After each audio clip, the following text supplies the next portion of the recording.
wabarakatuh.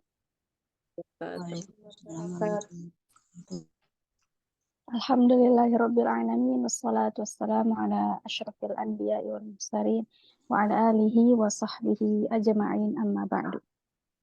Alhamdulillah, puji syukur kehadirat Allah Subhanahu wa Ta'ala yang telah melimpahkan nikmat dan rahmatnya kepada kita, sehingga kita bisa berkumpul di waktu yang berbahagia ini untuk mendapatkan ilmu yang bermanfaat, insya Allah. Juga sholawat serta salam, marilah kita panjatkan kehadirat Nabi Muhammad SAW. Semoga kita semua selalu berada di dalam sunnah beliau dan menjadi pengikutnya yang mendapatkan syafaatnya di yaumil akhir kelak. Amin. Ana Azima di sini selaku MC pada acara hari ini yang akan ditemani dengan rekan Ana, Ukhti Asia Mutahharoh, yang insya Allah akan memandu berlangsungnya acara ini hingga akhir. Baik, kita sapa dulu ya kakak-kakak di sini. Masya Allah semangat untuk menuntut ilmu di akhir pekan ini. Kaifahalukum kakak-kakak? Alhamdulillah bikhair. Semangat ya insya Allah walaupun di akhir pekan. Oke, baik. Kita langsung, tak usah berlama-lama lagi.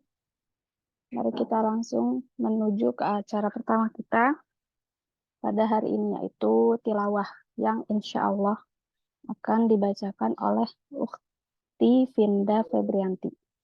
Baik, tempat dan waktunya kami persilahkan. Silakan Kak.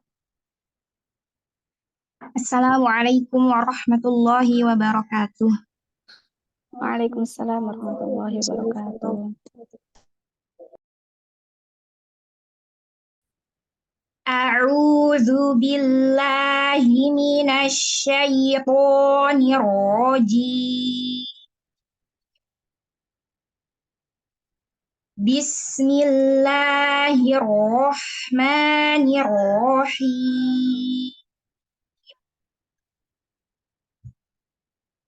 Afaman ya'lamu annama unzila ilaika min rabbikal haqq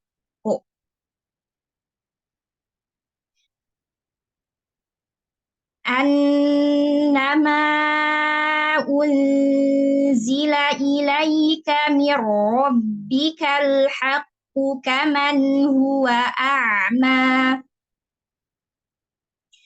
innama yatadhakkaru ulul albab alladzina yufuna bi'ahdillahi wa la yanquduna al-mitsaq والذين يصلون ما أمر الله به أن يوصل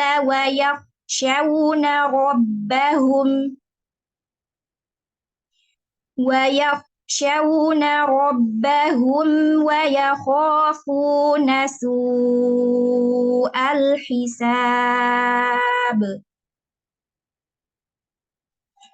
والذين صبروا ابتغاء وجه ربهم وأقاموا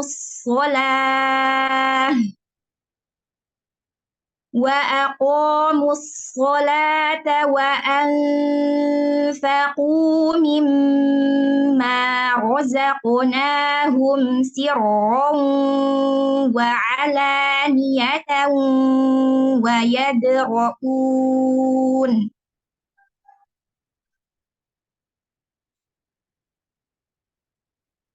ويدرؤون بالحسنة السيئة أولئك لهم عقبى الدار جنات عدن يدخلونها ومن صلح من آبائهم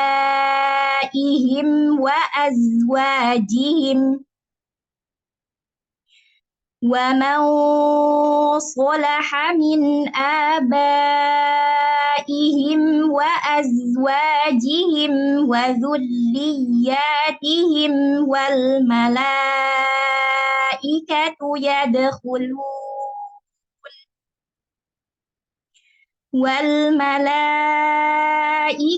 يدخلون عليهم من كل باب سلام عليكم بما صبرتم فنعم عقبى الدار. Wassalamualaikum warahmatullahi wabarakatuh. Waalaikumsalam warahmatullahi wabarakatuh. Masya Allah, barakallahu fiik, Kak Vinda. Oke, baik. Setelahnya kita akan mulai acara inti, yaitu kajian yang bertema agar menghafal Al-Quran tidak jadi beban, yang insya Allah akan disampaikan oleh narasumber kita, Ustadz Ahmad Khairul Anam hafizahullah ta'ala. Kepadanya waktu dan tempat kami persilahkan. Silahkan Ustadz. Ya, saya apakah jelas suaranya? Jelas Ustadz. Ya, ini panitia sampai jam berapa sesi materinya?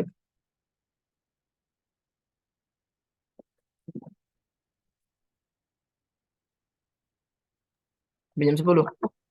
Materinya sampai jam 10 Ustadz, kemudian tanya jawab yang memberi pertanyaan dari MC. Ya, baik, siap. Oke, kita mulai. Bismillah. Assalamualaikum warahmatullahi wabarakatuh. Waalaikumsalam warahmatullahi Innal hamdalillahi nahmaduhu wa nasta'inuhu wa nastaghfiruh. A'udzu billahi min syururi anfusina wa min sayyiati a'malina. Man yahdihillahu fala mudilla lahu wa man yudlil fala hadiya lahu. Asyhadu an la ilaha illallah wahdahu la syarika lahu wa asyhadu anna Muhammadan warahmatullahi wabarakatuh. la nabiyya wa la rasula ba'dah. Allahumma salli wa sallim ala Sayyidina Muhammad wa ala ali Sayyidina Muhammad. Puji syukur kita panjatkan pada Allah Subhanahu wa Ta'ala atas segala nikmatnya.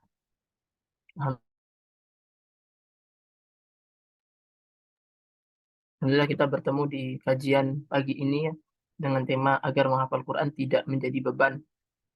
Salawat beserta salam semoga selalu terlimpah curahkan pada Nabi kita Nabi Muhammad Sallallahu Alaihi Wasallam. Ya sahabat-sahabat semuanya, alhamdulillah yang bergabung cukup banyak nih, ada 190-an ya. Tepatnya 187. Ya kalau di sini masih ramai 17-an Agustus. Ya, dia kayak agak berisik nih, semoga nggak nyampe ke teman-teman semua. Ya, hari ini kita bahas satu tema agar menghafal Al-Quran tidak menjadi beban. Nah, sebenarnya ada sedikit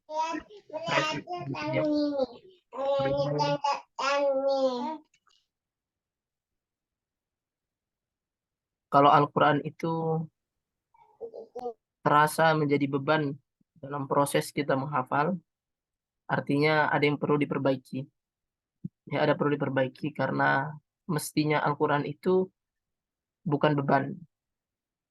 Sebab Allah Subhanahu wa Ta'ala sendiri yang menegaskan itu dalam surat Toha, ma anzalna 'alaikal Qur'ana litashqa. Ya, jelas banget kalimatnya. Sungguh kami tidaklah kami turunkan Al-Quran ini kepadamu litashqa, untuk membebanimu, ya, untuk membuat sulit atau untuk membuatmu susah. Makanya jelas banget ya isyarat dari Allah Subhanahu wa Ta'ala, Al-Quran itu tidak boleh jadi beban. Karena begitu Al-Quran itu turun, Allah turunkan ya Al-Quran untuk hambanya, untuk manusia. Allah bersamaan itu menegaskan turunnya Al-Quran itu tidak pernah menjadi beban. Ya, maka kalau Al-Quran hari ini, terutama yang menghafal Quran itu terasa terbebani dengan proses menghafal, artinya proses menghafalnya ada yang salah, ya. Artinya proses menghafalnya ada yang salah. Karena Al-Quran sekali lagi tidak boleh menjadi beban, ya. Maka ada beberapa hal yang harus segera kita perbaiki agar Al-Quran itu sebagaimana fungsi utamanya, yaitu menenangkan hati. Alladzina amanu wa tatmainnu qulubuhum bidzikrillah. Orang beriman itu tenang hatinya dengan zikir, ya. Dan Al-Quran merupakan salah satu zikir yang paling besar itu. Itulah fungsi Al-Quran. Al-Quran harus juga menjadi petunjuk dalam hidup, ya, harus menjadi penenang hati, harus menjadi penawar, harus menjadi syifa, ya, harus menjadi cahaya. Tapi kalau Al-Quran hari ini masih menjadi beban, berarti masih ada yang salah. Mungkin banyak sekali salahnya. Makanya penghafal Quran harus segera memperbaiki ini. Ya, kalau kita memperbaiki poin-poin yang nanti saya sampaikan ini, insya Allah menghafal itu harusnya menjadi nikmat. Ya, menghafal itu harusnya menjadi nikmat. Nggak ada beban sama sekali. Toha ayat berapa? Ayat 2 kalau nggak salah. Ya, kalau nggak ayat 2, ayat 1 itu. Saya lupa Toha itu bersambung nggak ayat 1 kalimat pertamanya dengan berikutnya. Dicek aja. Kalau nggak ayat 2, ayat 1. Yang pertama, apa yang harus kita perbaiki? Ya, yang pertama harus kita perbaiki, jelas mindset dulu. Mindset itu apa? Cara pandang kita. Ya, cara sudut pandang, paradigma kita. Maka saya punya e-book yang saya tulis itu sudah dibaca oleh ribuan orang. Ya, judul e-booknya electronic book, ya, dalam bentuk PDF itu saya kemarin bagikan. Judulnya 7 kesalahan mindset penghafal Quran. Ya, karena itu yang saya benahi, yang saya coba gali, yang saya coba dalami, yang coba saya kuliti itu mindset dulu.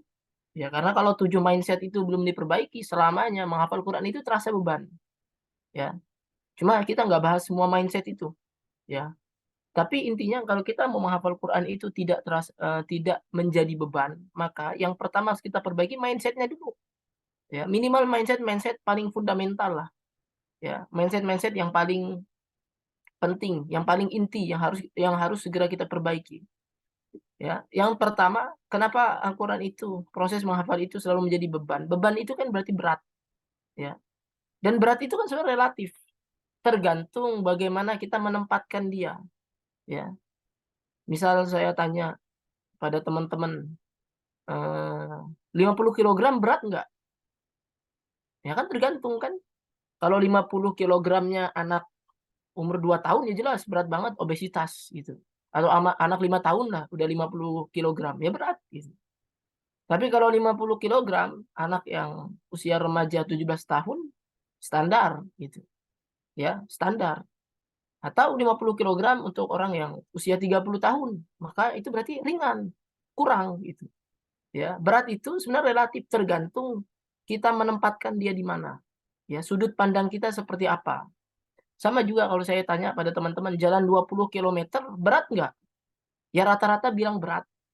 Ya, rata-rata bilang berat. Namanya jalan 20 km itu berat banget. Ya, berat banget. Jauh banget 20 km itu. Ya mungkin kalau jalan itu bisa berapa? Bisa 12 jam. Ya bisa, atau 10 jam lah jalan kaki. Berat. Ya. Tapi bisa jadi berjalan 20 km itu menjadi ringan. Kalau apa? Kalau saya bilang misalnya, mau nggak jalan 20 km? Kalau kamu berhasil jalan 20 km, nanti kamu dapat hadiah rumah senilai 2 miliar. Gitu. Nah, kalau saya tanya seperti itu, maka jalan 20 km dapat hadiah rumah berat atau ringan? Kalau bagi saya sih ringan. Ya, kalau ada yang mau nawarin saya seperti itu, sehari ini saya jalan 20 km dapat rumah atau dapat hadiah naik haji, maka saya jalan 20 km. Karena jalan 20 km dibandingkan dengan apa yang bakal kita dapatkan itu, maka 20 km itu menjadi ringan. Padahal tadi awal kita bilang 20 km itu berat. Ya, jalan 20 km itu berat. Nah, kenapa rasa berat yang sama atau jarak yang sama-sama 20 km, ya, dalam satu kesempatan atau dalam satu sudut pandang kita menganggapnya berat, tapi dalam sudut pandang yang lain kita menganggapnya ringan. Nah, itu tadi kan tergantung bagaimana kita menempatkannya. Ya. Jadi yang membuat kita berat itu kadang-kadang karena kita belum tahu nilainya. Makanya berat. Ya, menghafal Quran berat. Kenapa ya? Karena kita nggak tahu nilainya. Menghafal Quran itu seperti apa. Bagaimana kalau saya sampaikan pada teman-teman, ayo menghafal Quran. Kalau kamu berhasil hafal 30 juz, maka saya kasih hadiah haji gitu. Pasti semangat dan merasa wah, ini mah nggak sebanding rasa beratnya. Pokoknya saya harus berjuang terus gitu. Paling 3 tahun, 5 tahun dapat haji gratis kan lumayan gitu. Itu baru haji. Gimana kalau kita sadar bahwa menghafal Quran itu ternyata hadiahnya bukan nilai-nilai dunia, bukan rumah ya kayak tadi, bukan Alphard, bukan uang, ya, bukan kekayaan dunia, bukan. Mungkin ada orang yang mendapatkan itu karena Al-Quran, sebab Al-Quran itu penuh keberkahan.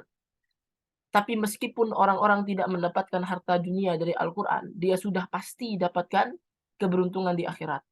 Dan itu harganya lebih mahal daripada semua harta benda di dunia ini.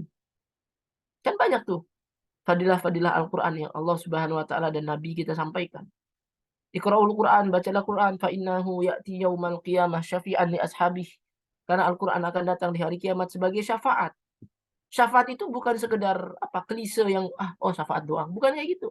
Syafaat itu benar-benar satu-satunya yang akan menolong manusia di hari kiamat atas izin Allah Subhanahu wa taala. Kan di hari kiamat nggak ada penolong sama sekali kecuali Allah. Itu yang disebut dengan salah satunya adalah dengan jalur syafaat itu. Ya bacalah Al-Quran. Karena saya membaca Al-Quran pasti tempatnya di surga. Nggak mungkin nggak. Siapa yang ikhlas membaca Quran nggak mungkin tempatnya di neraka. Banyak sekali janji-janji dari Allah Subhanahu wa taala. Ada yang dijanjikan mereka dapat menghadiahi mahkota cahaya dan jubah cahaya kepada orang tuanya. Ada yang dijanjikan syafaat seperti tadi. Ada yang dijanjikan naiklah. Iqra' wartaq waratil kama turatil fid dunya. Ya.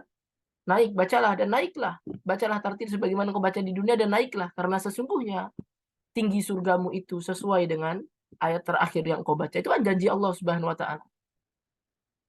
Jadi kalau kita tahu janji itu dan besar sekali keberuntungan bagi orang-orang yang memperjuangkan Al-Quran, maka meski kita harus berjuang seumur hidup untuk menghafal Quran, pasti rasanya ringan. Pas berat dikit, oh iya ya nggak apa-apa lah. Kan balasannya surga. Walaupun sampai mati nggak selesai hafalan, kalau saya terus menghafal, kan balasannya surga. Jadi ringan rasanya, karena mindset kita sudah diperbaiki. Mungkin hari ini kita menghafal Quran, kita lupa Al-Quran itu penuh dengan kemuliaan, penuh dengan keagungan, penuh dengan keberuntungan. Sehingga baru ngafal satu ayat, terasa berat, kita sudah mengeluh, berat banget ya ngafal Quran. Dia tidak bandingkan rasa beratnya itu dengan hadiah yang akan didapatkan. Kalau hadiah dunia saja kadang-kadang bikin kita termotivasi, suruh jalan 20 km nggak mau. Ya udah kasih hadiah 2 miliar, mau kita.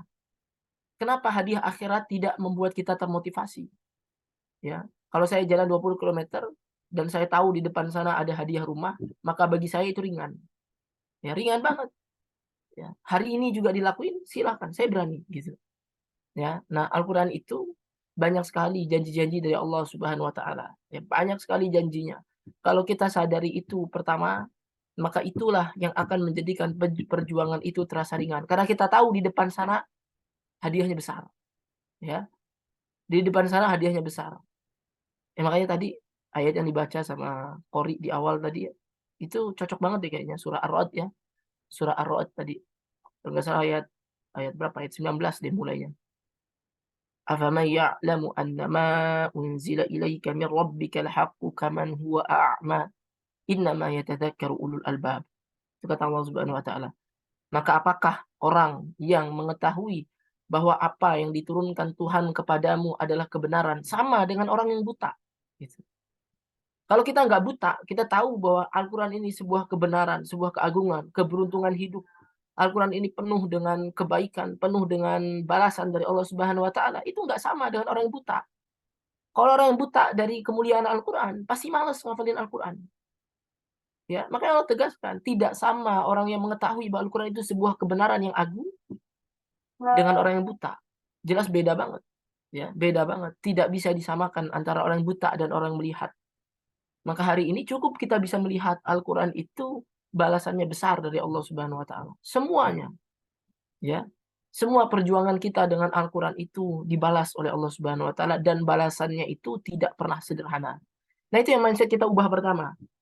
Ya. Kita tahu bahwa Al-Quran itu hadiahnya besar dari Allah Subhanahu wa taala. Ya, hadiahnya besar dari Allah Subhanahu wa taala. Nah, yang kedua apa mindset yang harus diubah? Ya. Ini masih satu ya, masih mengubah mindset. Di mengubah mindset tadi, mengubah mindset bahwa Al-Qur'an itu penuh dengan kemuliaan. Nah, yang kedua, jangan fokus pada beratnya atau jangan fokus pada rasa lelahnya, rasa letihnya. Tapi fokuslah pada siapa yang memerintahkan. Ya, fokus pada Al-Qur'an itu ucapannya siapa? Ya, fokus bahwa Al-Qur'an itu adalah firman Allah Subhanahu wa taala dan Allah ingin kita menghafalnya, Allah ingin kita selalu dekat dengan firman Allah ini. Dan ini penting sekali. Ini penting sekali. Tentu pertama harus cinta dulu dengan pencipta kita. Ya, harus tunduk taat dulu sama pencipta kita. Analoginya gini deh biar gampang. Tadilah jalan 20 km. Ya, kamu kalau hadiahnya menghafal Quran mungkin nggak kelihatan ya. Saya ngapal karena surga, tapi nggak pernah lihat surga. Ada orang yang nggak percaya lah, misalnya gitu ya. Atau dia sebenarnya percaya, cuma percayanya nggak terlalu yakin. Ya namanya menghafal Quran itu kan hadiahnya, pahalanya nggak kelihatan. Ya surganya belum kelihatan. Janji-janji memberikan mahkota, syafaat belum kelihatan hari ini. Ya, oke dia jalan 20 km, tapi nggak ada hadiah. Maka itu akan tetap terasa berat, kecuali ada satu lagi caranya agar dia tetap terasa ringan. Kalau dia sadar siapa yang memerintahkan itu. Contoh, kalau yang memerintahkan 20 km, jalan 20 km itu adalah temennya. Jalan dong, mau nggak kamu 20 km jalan? Apa hadiahnya? Nggak ada hadiahnya. Kalau saya sih nggak mau, ngapain? Gitu ya. Apa kepentingan kita sama dia? Gitu loh. Bikin capek aja. Ya. Tapi kalau ternyata yang nyuruh itu adalah kekasih kita, atau orang yang kita cintai lah ya gitu. Ya. Misal kita nggak punya motor, terus dia ngajak ketemu, ayo ketemu sama saya, mau nggak ketemuan? Ya, tapi saya harus jalan kaki 20 km karena nggak ada motor. Ya. Kalau kita benar-benar cinta sama wanita tersebut atau orang yang kita cintai, biasanya tetap akan diperjuangkan. Kenapa? Karena dia mencintai orang tersebut. Atau yang merintah orang tua kita, karena kita hormat, atau guru kita. Kita ta'zim, kita hormat sama guru kita. Terus guru kita perintahkan, lari 20 km. Maka biasanya murid yang taat sama gurunya, makanya saya tadi bilang tetap yang pertama tuh taat dulu sama Allahnya. Murid yang taat sama guru atau sama orang tuanya, dia akan berangkat. Walaupun dia tahu nggak ada hadiahnya. Walaupun dia tahu nggak ada hadiahnya. Karena dia tahu orang tuanya yang selama ini membesarkan dia. Orang tuanya yang selama ini ngasih hadiah sama dia. Orang tuanya yang selama ini ngasih makan, ngasih minum, menyekolahkan dia. Maka saat orang tuanya memerintahkan, dia akan taat. Biasanya seperti itu. Ya, biasanya seperti itu. Nah, bagaimana kalau kita sadar bahwa Al-Quran itu adalah firman Allah? Dan Allah yang menginginkan bahwa kita memperjuangkan hidup itu harus berjuang bersama Al-Quran. Ya, kalau orang tua yang sadar, kalau kita sadar bahwa ini adalah perintah Allah Subhanahu Wa Taala, insya Allah kita akan selalu kuat. Ya, insya Allah kita akan selalu kuat. Mungkin hari ini menghafal kita masih belum karena Allah Subhanahu Wa Taala. Ya, hari ini menghafal kita masih bukan karena Allah Subhanahu Wa Taala. Masih sekedar dipaksa orang tua. Ya, masih sekedar ingin mendapatkan pahala-pahala dunia. Makanya bentar-bentar kita merasa capek, kita lupa bahwa sebenarnya menghafal Quran itu adalah perjalanan menuju cinta Allah Subhanahu wa taala. Menghafal Quran itu adalah perjalanan mencari ridho Allah Subhanahu wa taala, dan itu lebih berharga daripada apapun. Makanya aneh, kenapa kita mengeluh saat atau beribadah menghafal Quran. Kita mengeluh padahal selama ini Allah yang sudah memberikan segalanya untuk hidup kita. Allah cuma minta manusia kamu ibadah aja, semuanya dipenuhi, nafas setiap hari. Makanan setiap hari ada. Ya, tapi kita protes. Padahal terhadap manusia yang memberikan jasa dalam hidup kita saja biasanya kita taat. Biasanya kita taat. Seperti karyawan sama bosnya, pasti taat biasanya. Karena bosnya yang selama ini ngasih dia gaji, gitu. Anak sama ibunya atau sama ayahnya dia taat, kenapa? Karena dia tahu selama ini yang ngurus dia adalah orang tuanya. Ya. Terhadap manusia yang berjasa dalam hidup saja biasa kita taat. Kenapa kita tidak mau taat sama Allah Subhanahu wa taala? Sedangkan Allah yang sudah memberikan segalanya. Ya. Kalau saya kasih analogi lagi, misalnya ada orang yang ngasih ke saya misalnya. Pak Bambang misalnya, saya mohon maaf ya kalau ada namanya di sini. Walaupun ini harusnya Ahwat semua kan ya. Saya Pak Bambang ngasih ke saya Ya, jadi nggak ada apa-apa, tiba-tiba dia ngasih hadiah. Nih, Alphard buat kamu. Gitu. Ya, dia ngasih Alphard. Pasti saya senang banget. Saya bahagia banget. Mungkin saya terharu, mungkin saya nangis, mungkin saya cium tangannya atau cium kakinya gitu. Saking kagetnya diberi hadiah yang besar. Saya nggak punya nggak punya kebaikan apa-apa, tiba-tiba dia kasih Alphard gitu. Yang harganya miliaran kan. Nah, suatu saat kalau Pak Bambang itu nelpon saya, dia bilang, "Nam, gitu ya. Bisa nggak kamu ke Bogor hari ini?" Gitu. Dia minta sesuatu, minta permintaan. Maka saya sebagai orang yang sudah diberi mobil mewah sama dia, biasanya langsung taat. Insya Allah langsung taat. Oke, saya akan datang.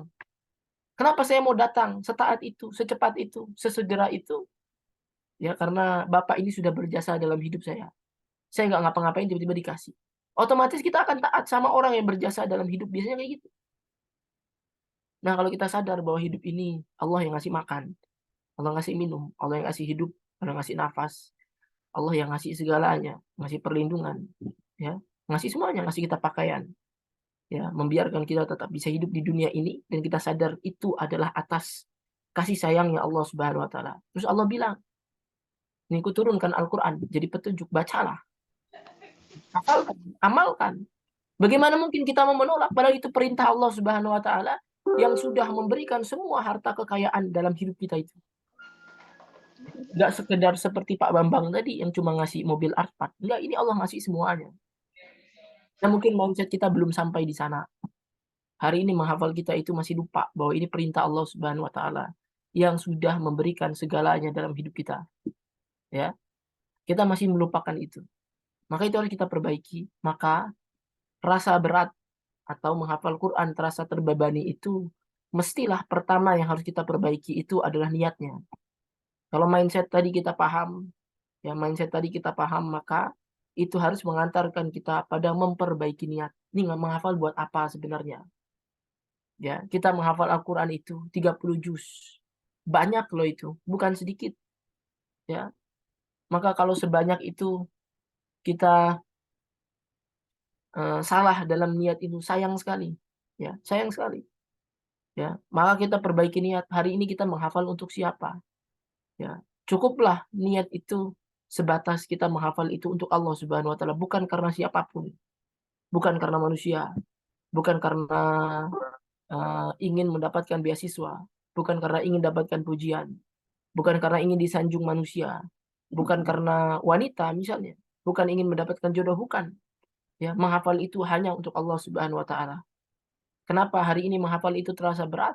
Karena mungkin kita menyandarkan perjuangan ini untuk manusia, untuk dunia, untuk sesuatu yang fana.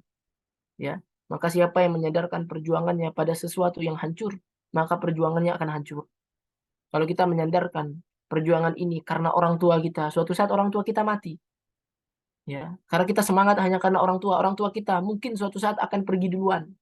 Saat mereka sudah tidak ada, siapa lagi yang membuat kita tetap bertahan untuk menghafal? Ya, mungkin kita menghafal hari ini karena ingin mendapatkan beasiswa untuk kuliah. Tapi suatu saat nanti kita sudah dapatkan beasiswa itu, sudah masuk ke kampus kuliah, apakah kita akan tetap menjaga hafalan itu? Nggak mungkin. Karena sejak awal niatnya buat itu. Ya kalau dapat, kalau nggak dapat lebih sengsara lagi, lebih kecewa lagi. Mungkin hari ini kita masih menghafal karena ingin mendapatkan wanita pujaan hati atau jodoh yang kita harapkan. Menghafal untuk jodoh. Suatu saat kita berjodoh dengan dia atau tidak berjodoh dengan dia, maka kita akan menyerah menghafal Al-Qur'annya. Maka saya sampaikan tadi, siapa yang menghafal Al-Quran karena nilai-nilai dunia, pasti perjuangannya akan putus di tengah jalan. Tapi sebaliknya, siapa yang menghafal Al-Quran dan dia sandarkan perjuangan itu untuk Allah Zat yang Maha Abadi, maka pasti perjuangannya akan abadi. Istiqomah. Ya, jadi yang hari ini susah banget istiqomah, menghafal tapi putus-putus, murojaah tapi nggak konsisten, itu biasanya karena niatnya belum ikhlas karena Allah Subhanahu Wa Taala. Ya. Kalau kita menghafal karena manusia atau murojaah karena pengen dilihat manusia, pas manusia pergi, kita berhenti juga. Nah, itu bukti bahwa menghafal yang bukan karena Allah itu akan mudah berhenti. Jadi yang pertama, perbaiki niatnya. Ya, perbaiki niatnya. Nah, yang kedua, ini penting juga, masih berkaitan dengan apa? Dengan tadi memperbaiki niat, yaitu jangan menjadikan dunia sebagai target besarnya. Ya, nah ini sebenarnya tercantum dalam niat tadi. Jangan menjadikan dunia menjadi target besar dalam menghafal Al-Quran. Ya, karena kecewa itu kan biasa ini yang membuat kita kecewa. Karena kecewa itu terjadi saat kita menetapkan harga terlalu mahal untuk sesuatu yang sebenarnya murah. Ya, nah itu kecewa kita. Ya, dunia menjadi target itu apa contohnya ya? Kayak tadi menghafal untuk manusia, menghafal untuk wanita, menghafal untuk beasiswa. Itu semuanya dunia dan itu murah sekali sebenarnya harganya. Cuma kadang-kadang kita menjadikan nilai-nilai dunia itu seolah yang paling mahal. Yang paling kita perjuangin ya itu dia biasanya. Nah, kalau orang sudah mulai mengharapkan dunia dalam hidup ini, berharap sama dunia, berharap sama manusia, berharap sama balasan-balasan di dunia, maka dia sudah menerjunkan dirinya pada lubang kekecewaan. Pasti akan kecewa. Dan perjuangannya akan berat. Ya, pasti perjuangannya akan berat. Maka apa yang harusnya menjadi target dalam menghafal Quran? Jangan pernah sekalipun menjadikan dunia itu sebagai target. Kalau mau menargetkan, maka jadikanlah target-target akhirat itu menjadi target utamanya. Apa contohnya? Targetnya sekarang bukan lagi kapan selesai 30 juz, tapi targetnya adalah bagaimana kita selalu bersama dengan Al-Quran. Karena menghafal Quran itu bukan tentang siapa yang lebih cepat menyelesaikannya, tapi siapa yang lebih kuat bertahan bersama Al-Quran. Mohon maaf Bu, ini jam berapa mulai ini ya? Saya baru buka.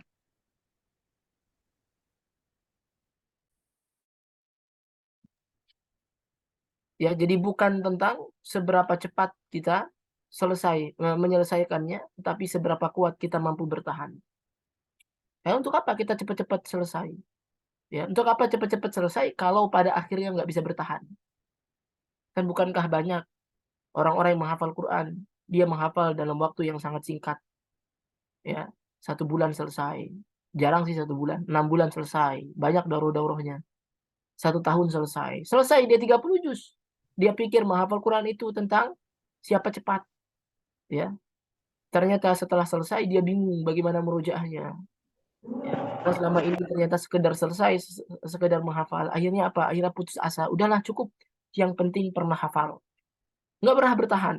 Nggak bertahan. Dan bukan itu tujuan besarnya.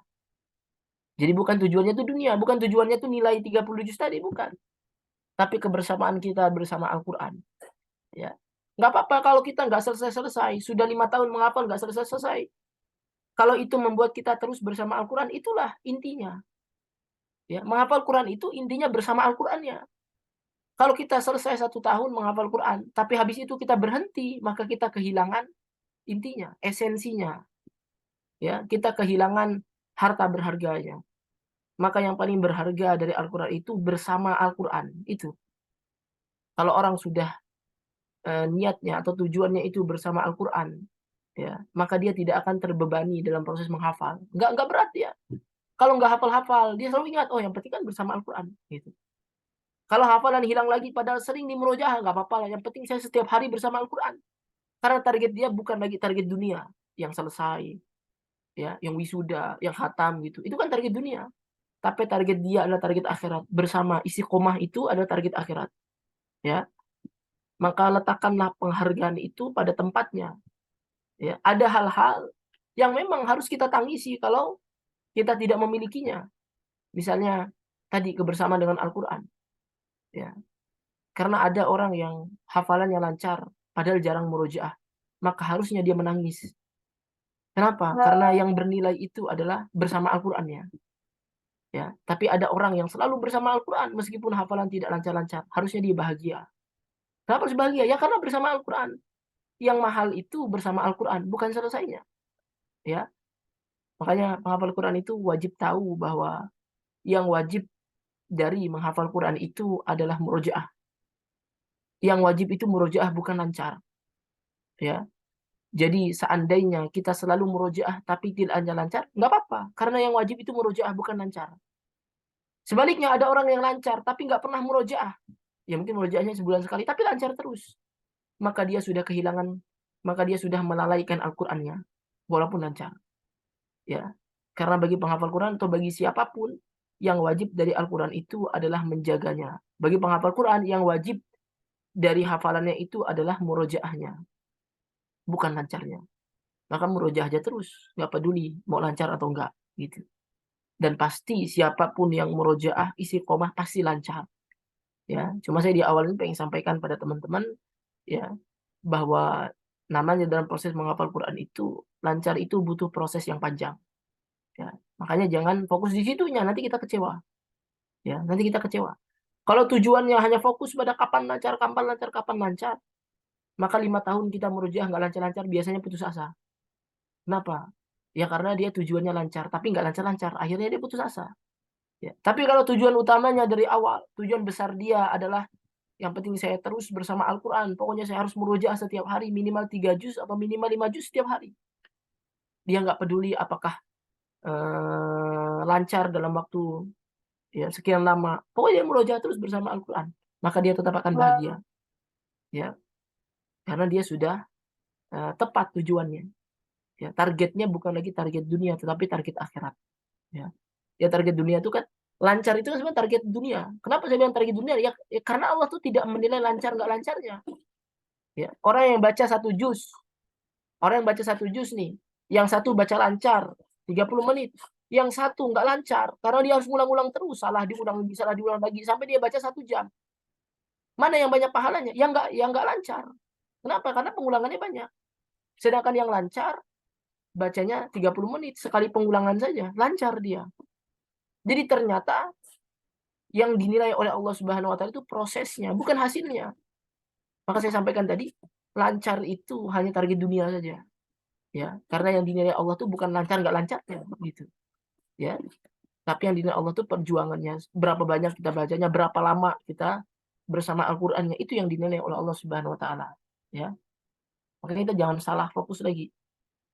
Kalau kita salah fokus itu biasanya bikin kita gelisah, bikin kita galau, bikin kita stres menghafal Quran.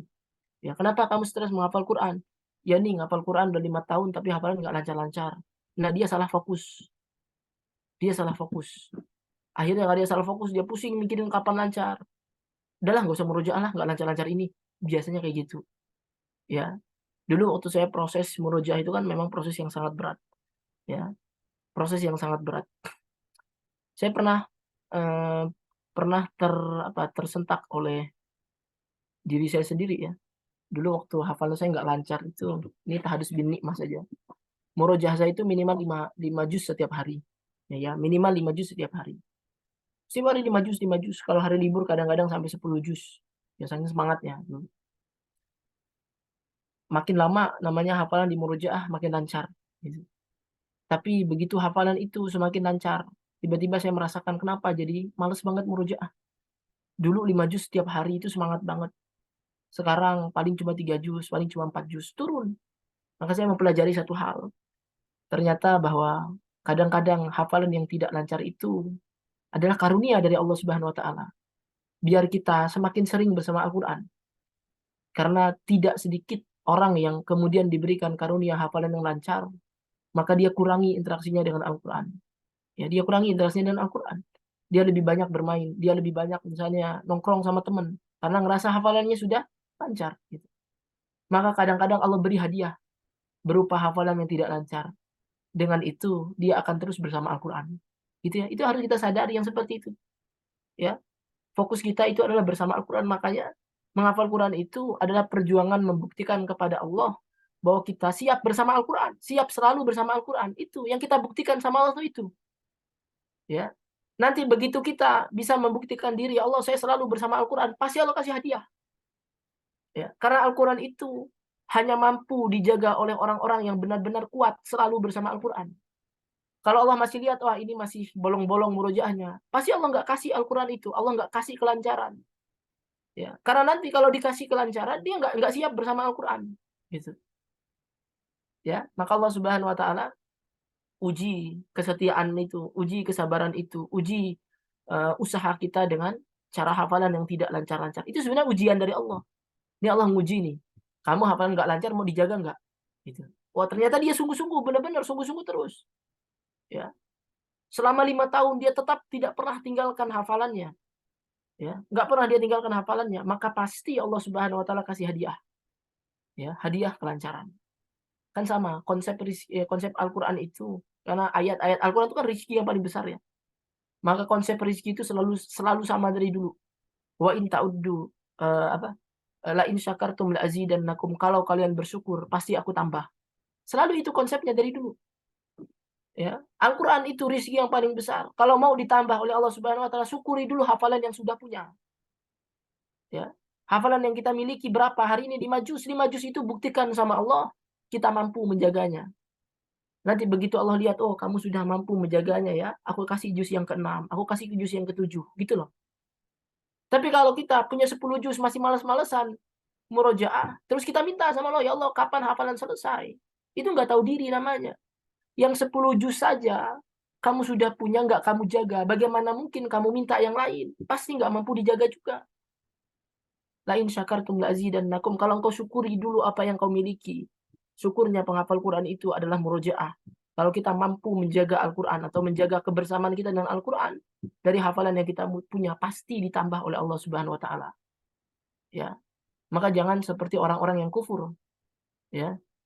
Wala in kafartum inna adzabi lasyadid. Penghafal Quran yang kufur itu adalah dia menghafal Quran tapi dia tidak mau menjaga hafalannya, dia kufur. Inna adzabi lasyadid, maka ketahuilah azab Allah itu berat. Apa azab Allah bagi para penghafal Quran? Hilang hafalannya. Dibuatlah hidupnya gelisah. Dibuatlah perjuangan menghafal Quran yang harusnya membahagiakan tapi jadi beban dalam hidup. Setiap murojaah dia terbebani, ya. Karena dia jarang murojaah, begitu dia murojaah dia terbebani. Hafalannya hilang lagi. Itulah bukti bahwa azab Allah itu sangat pedih. Makanya banyak penghafal Quran yang putus asa. Banyak penghafal Quran yang menyerah. Ya, banyak penghafal Quran yang stres hidupnya. Kenapa stres? Stres menghafal Quran. Harusnya orang bersama Al-Quran bahagia. Ini bersama Al-Quran malah stres.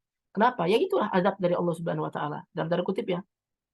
Ya, azab itu maknanya adalah siksaan. Karena siksaan itu kan nggak mesti bentuknya fisik, kadang-kadang dalam hati.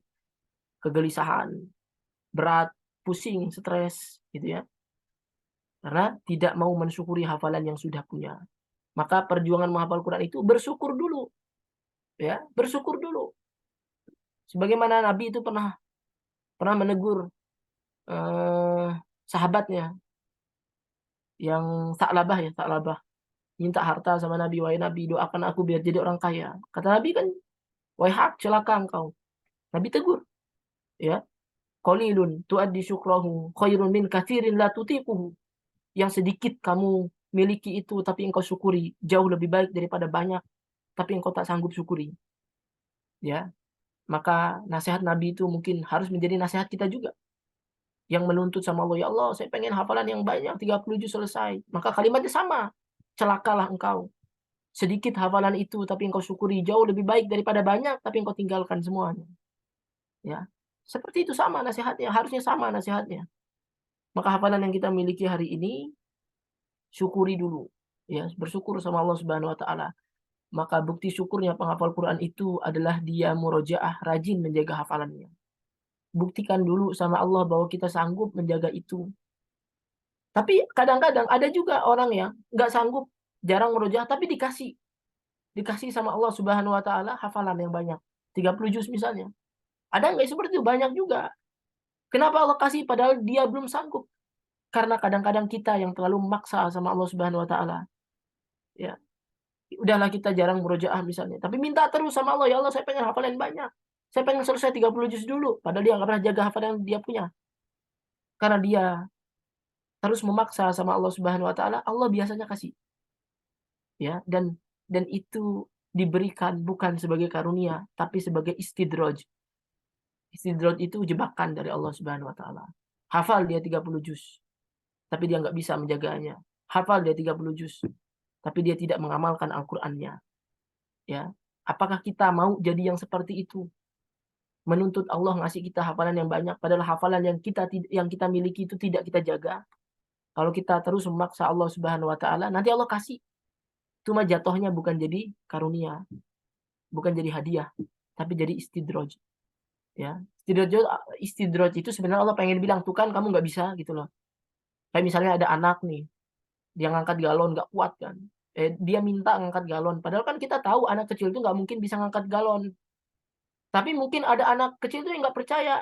Udah saya sini, saya pengen ngangkat, saya pengen coba. Ya.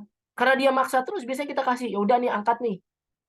Kita ngasih biar apa? Biar dia tahu. Tuh berat kan? Nggak bisa kan? Terus jatuh galunya luka. Tuh kan luka akhirnya. Gitu. Seperti itulah penghafal Quran yang menuntut sama Allah Subhanahu wa taala, ya Allah, saya pengen hafalan yang banyak. Tapi dia nggak pernah murojaah. Bisa jadi Allah kasih. Allah kasih. Biar apa? Biar Allah menegur kita. Tuh kan, kamu nggak kuat sebenarnya. Minta-minta terus kok nggak pernah dijaga. Gitu. Maka jauh lebih beruntung jika kita belum murojaah atau belum bagus murojaah kita, maka Allah tahan kita dari hafalan-hafalan yang banyak. Dibuatlah kita susah menghafal. Biar apa? Allah sudah ngasih tahu, udah jangan nambah dulu. Ya. Jangan ngafal-ngafal terus. Itu hafalan yang sudah ada dijaga dulu. Itu sebenarnya teguran dari Allah Subhanahu wa taala. Kode dari Allah Subhanahu wa taala. Cuma seringnya kita nggak sadar. Ya. Udahlah ngerasa diri ini nggak pernah murojaah. Pengennya ziyadah terus. Ziyadah ngerasa sulit. Maksa Allah, ya Allah, kenapa ziyadah sulit? Padahal Allah sudah ngasih kode. Itu sebenarnya kata Allah, dah jangan ziyadah dulu. Murojaah dulu aja. Hafalan yang sudah ada, diperbaiki dulu. Tapi kita seringnya nggak sabar. Minta terus sama Allah Subhanahu wa taala. Maka kadang-kadang ada orang yang karena terus memaksa Allah kasih. Bukan buat apa-apa. Allah cuma pengen bilang, setelah dia terima itu 30 juz, akhirnya dia tahu tuh kan, susah kan jaganya. Ya, kan mungkin banyak ya di sekitar kita. Kadang saya banyak teman-teman yang merasakan seperti itu. Ya, dulu waktu ngafal Quran, semangat ziyadah terus, nggak pernah murojaah. Begitu dia selesai 30 juz, akhirnya dia sadar, oh, ternyata berat yang jaga Quran. Kalau tahu gitu, mending dulu saya ngafalnya pelan-pelan sambil saya jaga. Sekarang udah 30 juz, udah butek pikiran, udah pusing, udah keburu stres. Orang-orang udah terlanjur kenal kita hafal 30 juz, tapi ternyata hafalan nggak bisa dibaca. Ya karena dulu nggak peka sama kode dari Allah Subhanahu wa taala. Jadi Allah tuh pengen nih kita ngafal Quran, yang nggak usah jadi beban hari ini. Ngafal berapa jaga dulu. Ya. Ya jaga itu hafalan kita miliki, syukuri dulu. Dan rumusnya akan selalu sama, la in syakartum la azidannakum. Kalau kita mampu bersyukur, nanti Allah Subhanahu wa taala yang akan tambahkan. Ya, itu yang kedua tuh. Apa tadi judulnya? Yang kedua tuh kita menjadikan target akhirat menjadi target besarnya, bukan dunia, bukan selesainya, bukan 30 juznya, bukan wisudanya, bukan tamatnya, bukan khatamnya. Tapi apa target kita? Yang penting istiqomah bersama Al-Qur'an. Yang penting setiap hari selalu merojaah, menjaga hafalan, mensyukuri hafalan. Yang penting selalu bersama Al-Quran, itu poinnya sebenarnya. Ya, kita ikhlas bersama Al-Quran. Gitu. Dan itu harta mahal sekali. Nah yang ketiga, kenapa Al-Quran itu menjadi beban? Dan agar tidak menjadi beban itu, yang ketiga, maka jangan fokus pada selesainya, tapi nikmati prosesnya.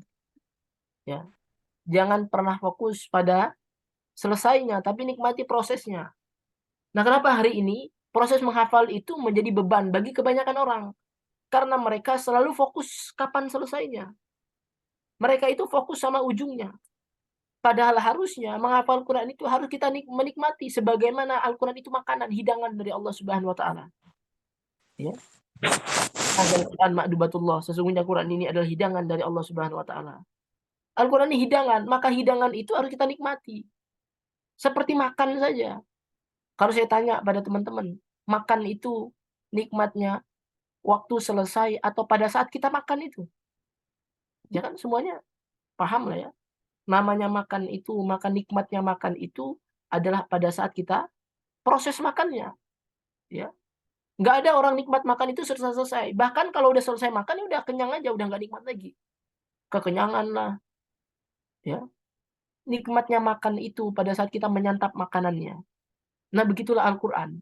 Nikmatnya Al-Quran itu bukan pada saat selesai. Selesai mah udah nggak ada rasanya harusnya. Ya. Nikmatnya menghafal Quran itu adalah pada saat kita membaca Al-Qurannya. Lagi murojaah nikmat. Maka murojaah yang nikmat juga sama. Jangan nyari ujungnya. Lagi murojaah juz 1, jangan mikirin ke halaman terakhirnya. Kapan ya selesai. Tapi nikmati setiap huruf. Mana huruf yang sedang kita baca itu nikmatin. Gak usah pikirin kapan selesainya. Pasti akan nikmat. Tapi kalau menghafal itu selalu dihitung-hitung berapa lagi yang menuju 30 juz. Dia fokusnya pada ujungnya. Maka itulah hafalan yang akan selalu menjadi beban. Yang hafal Quran beban terus. Beban, kenapa? Masih setengah ya ternyata. Ya. Dia mikirin kapan ujungnya, tapi nggak pernah berusaha menikmati prosesnya. Maka jadikanlah Al-Quran itu sebagaimana kita menikmati hidangan. Yang namanya nikmati hidangan itu, nikmatnya adalah pada saat kita makan. Ya, lagi makan. Nikmati makannya. Ya. Bahkan namanya orang kalau lagi menikmati makanan itu, begitu dia selesai, wah habis ya gitu. Kecewa dia. Ya. Kecewa dia. Mungkin dia kenyang, tapi akan jeda sebentar. Tapi begitu lagi dia lapar lagi, nyari lagi. Makan lagi. Kan gitu sama, harusnya baca Quran tuh kita nikmatin pas lagi makan, lagi baca Quran tuh kita nikmatin. Mungkin capek, ya capek kan, jeda sebentar. Nanti nggak lama lagi, lapar lagi kita, laparnya hati itu makan Al-Quran. Ya bukan makan beneran, dia menyantap hidangan Al-Quran. Harusnya seperti itu. Ya, seperti orang main game juga. Orang itu kalau sudah hobi cinta sama main game, maka yang paling membahagiakan dia itu waktu main game, itu kan bukan pas selesai. Kita misalnya waktu kecil dulu main PS kan, itu kan seru pas lagi mainnya tuh. Begitu selesai waktunya, habis, mati TV-nya, nah, kita kecewa. Waduh, habis gitu ya. Nantilah main lagi. Harusnya kayak gitu. Ya, menghafal Quran itu yang membahagiakan bagi penghafal Quran. Penghafal Quran itu bukan pada saat selesai, tapi pada saat dia menikmati prosesnya. Ya. Nah, yang membuat kita terbebani itu karena kita fokusnya pada ujungnya, pada finishnya. Ya. Tapi prosesnya nggak kita nikmati. Atau seperti orang yang naik gunung. Ya. Orang yang naik gunung tapi fokusnya hanya pada sampai puncak, dia pasti capek. Ya. Baru naik gunung udah mikirin kapan sampai, maka dia memacu langkahnya biar cepat sampai. Ya dia pasti akan sampai. Tapi begitu sampai di atas dia capek. Capek doang dapatnya, nggak menikmati perjalanannya. Coba bedakan sama orang-orang yang hobi naik gunung karena dia memang pecinta alam misalnya. Dia naik gunung pasti dia menikmati perjalanan itu. Dia lihat kanan kiri betapa banyaknya keindahan. Begitu ada sesuatu yang bagus banget dia berhenti di foto, ya. Begitu ada sesuatu yang seru keren dia berhenti duduk dulu gitu kan. Ya, atau dia berhenti di tengah-tengah istirahat sebentar, naik lagi gitu. Sampai di puncak mungkin lebih lambat, tapi dia puas. Kenapa? Karena sepanjang perjalanan dia sudah mendapati pemandangan-pemandangan yang indah. Dia puas karena sudah banyak foto-foto bagus di dalam HP-nya. Tapi orang yang naik gunung fokus pada ujungnya. Dia nggak nikmatin kanan kiri. Udah jalan aja terus. Sampai di atas, nyampe dia cepet. Tapi apa? Capek doang. Ya. Nggak dapat apa-apa. Ya. Kalau ditanya gunung itu apa indahnya? Nggak tahu sih. Pokoknya tadi saya udah ke puncak aja. Nggak tahu ada apa di sekitar. Di kanan kirinya nggak tahu. Ya. Ada pohon apa yang banyak? Nggak tahu juga dia. Ya. Nah makanya menghafal Quran itu seperti orang yang mendaki gunung dan dia menikmati pendakiannya. Maka orang yang menikmati pendakian dia tahu, oh di pohon ini ada pohon pinus, oh bagus ya, oh ternyata di sebelah sini ada danau, oh ternyata di sebelah sini ada banyak hewan ini gitu. Lanjut lagi dia perjalanan, dia perhatikan, wah ini indah ya kita foto dulu gitu. Ya, nah biasanya orang yang menikmati perjuangan dia akan hafal lebih kuat. Ya, lebih kuat. Kenapa? Karena dia detail melihat, dia detail menikmati setiap momennya. Sebaliknya, orang yang menghafal itu hanya fokus pada ujung, biasanya hafalannya mudah hilang. Kenapa? Karena dia tidak detail memperhatikan setiap hurufnya.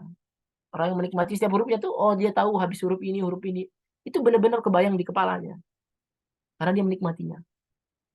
Ya, makanya yang jadi beban itu karena kadang-kadang kita fokus selalu pada selesainya, tapi kita tidak mau menikmati prosesnya. Ya, tidak mau menikmati prosesnya. Dan yang terakhir yang keempat terakhir. Ya. Bagaimana agar menghafal Quran itu tidak menjadi beban atau tidak terasa berat? Maka topanglah perjuangan menghafal Quran ini dengan ibadah. Ya, dengan ibadah. Ibadah apa yang paling baik bagi para penghafal Quran? Ya, kalau teman-teman boleh catat dan boleh saya pilihkan satu ibadah, maka saya pilihkan untuk teman-teman ibadah itu adalah sholat tahajud. Ya, sholat malam. Itulah ibadah yang terbaik untuk para penghafal Quran. Itulah ibadah terbaik untuk para penghafal Quran. Tentu selain yang wajib ya. Kok bukan sholat wajib? Ya sudah sholat wajib mah udah mesti. Ya itu mah bukan tambahan, itu wajib. Gak usah dibahas, pasti kita lakuin. Tapi kalau boleh saya pilihkan amalan sunnah, amalan tambahan yang lain, yang paling baik untuk para penghafal Quran, maka kalau dari saya jawabannya adalah sholat tahajud. Ya, karena isyaratnya dari Allah Subhanahu wa taala, ya ayyuhal muzammil qumil laila illa qalila. Surah Muzammil ini, surah Al-Muzammil ini surah yang turun awal-awal masa Nabi. Masa kenabian itu baru sedikit surah yang turun, mungkin baru Al-Alaq, Al-Qalam, Al-Mudaththir. Kemudian turun Al-Muzammil. Jadi ayat itu masih hitungan sedikit saja. Tapi perintah Allah itu sejak awal ternyata sebelum yang lainnya, kata Allah qumil lail. Dirikan sholat. Bahkan ayat ini dulu mewajibkan sholat malam sebelum kemudian dinasakh oleh ayat terakhirnya. Yang kewajibannya itu bagi umatnya hilang, tapi masih wajib bagi Nabi saja. Jadi perintah waktu Al-Quran masih sedikit saja itu, kata Allah adalah tegakkan sholat malam. Nisfahu awinkus minhu qalila auzid alaihi warattil Qur'ana tartila. Dan yang paling menarik ketika Allah mengatakan inna sanulqi alaika qawlan thaqila. Allah perintahkan Nabi, ayo bangun sholat malam setengahnya atau kurang dari sedikit itu. Kata Allah, lebih banyak kamu sholat malam karena Nabi itu sholat malamnya setengah malam minimal. Ya. Terus kenapa Allah perintahkan itu? Ternyata Allah Subhanahu wa taala bilang di ayat 5-nya, inna sanulqi alaika qawlan thaqila, karena aku hendak menurunkan padamu perkataan yang berat. Apa itu Al-Qur'an? Ya, Al-Qur'an itu perkataan berat. Keagungannya sangat dahsyat, luar biasa. Dan ternyata perkataan berat itu harus ditopang dengan qumil laila illa qalila. Salat malam dulu. Ya, karena di ayat 6-nya kan kata Allah, inna nasyi'atal laili hi ashaddu wat'aw wa aqwa mukila. Sesungguhnya ya, bangun di tengah malam itu akan menguatkan jiwa dan bacaannya menjadi lebih berkesan. Ya, jadi ternyata sholat malam itu sama Al-Quran itu selalu berkaitan di dalam Al-Quran. Contohnya dalam surah Al-Muzammil ini. Ya, kata Allah, wahai Nabi, sholat malam, bangun. Karena sholat malam itu menguatkan jiwa, sebab akan aku turunkan padamu satu perkataan yang berat, yaitu Al-Quran. Seolah-olah dikatakan bahwa orang yang mau kuat menjaga Al-Quran, maka dia harus kuat juga sholat malam. Maka dia harus menguatkan jiwanya dengan sholat malam. Ya, yang nggak usah banyak-banyak dulu. Di awal ini kita istiqomahkan bersama-sama. Minimal 2 rakaat. Mau tambah witir berarti 3 rakaat. Itu aja kita biasakan. Karena ternyata Allah bilang, sholat malam itu akan menguatkan jiwa. Penghafal Quran itu yang banyak gagal kebanyakan karena jiwanya tidak kuat. Ya, dikasih gagal sedikit dia menyerah, jiwanya kurang kuat. Inna nasyi'atal laili hiya ashaddu. Bangun malam itu akan menguatkan. Ya, kata para ulama apa? Menguatkan jiwa, menguatkan hati, menguatkan pikiran. Ya. Jadi sholat malam. Sama juga dalam surah Al-Insan juga sama kan? Allah Subhanahu wa taala menghubungkan antara Al-Qur'an dengan sholat malam. Inna nahnu nazzalna 'alaikal Qur'ana tanzila. Sungguh kami turunkan Al-Qur'an kepadamu. Fasbir li hukmi rabbika wala tuti' minhum fasbir li hukmi rabbika wala tuti' minhum athiman aw kafura wadhkur isma rabbika bukrata wa asila. Terus kata Allah apa? Wa minal laili fasjud lahu wasabbihhu lailan tawila. Setelah cerita bahwa kami menurunkan kepadamu Al-Qur'an, maka tidak jauh dari ayat itu kata Allah, wa minal laili, maka dari sebagian malam fasjud lahu, bersujudlah engkau kepada Allah. Ya. Jadi ternyata amalan yang akan menguatkan jiwa kita, terutama bagi penghafal Quran, yang akan mengemban qaulan tsaqila, yaitu Al-Quran, perkataan yang berat, qaulan tsaqila. Ya, ternyata Allah perintahkan kita untuk menguatkan jiwa itu dengan cara sholat malam. Ya, sholat malam. Jadi begitulah agar Al-Quran itu tidak menjadi beban dalam hidup kita. Yang pertama, kita harus mengubah mindset, kita tanamkan niat yang benar, menghafal hanya untuk Allah Subhanahu wa taala. Kemudian yang kedua, kita jangan menjadikan jangan menjadikan dunia menjadi target besarnya. Dan yang ketiga, jangan fokus pada selesainya tapi nikmati setiap prosesnya. Dan yang keempat, yang terakhir dalam kajian ini, kita kuatkan perjuangan ini dengan ibadah-ibadah penunjang lain. Dan ibadah utamanya adalah sholat tahajud.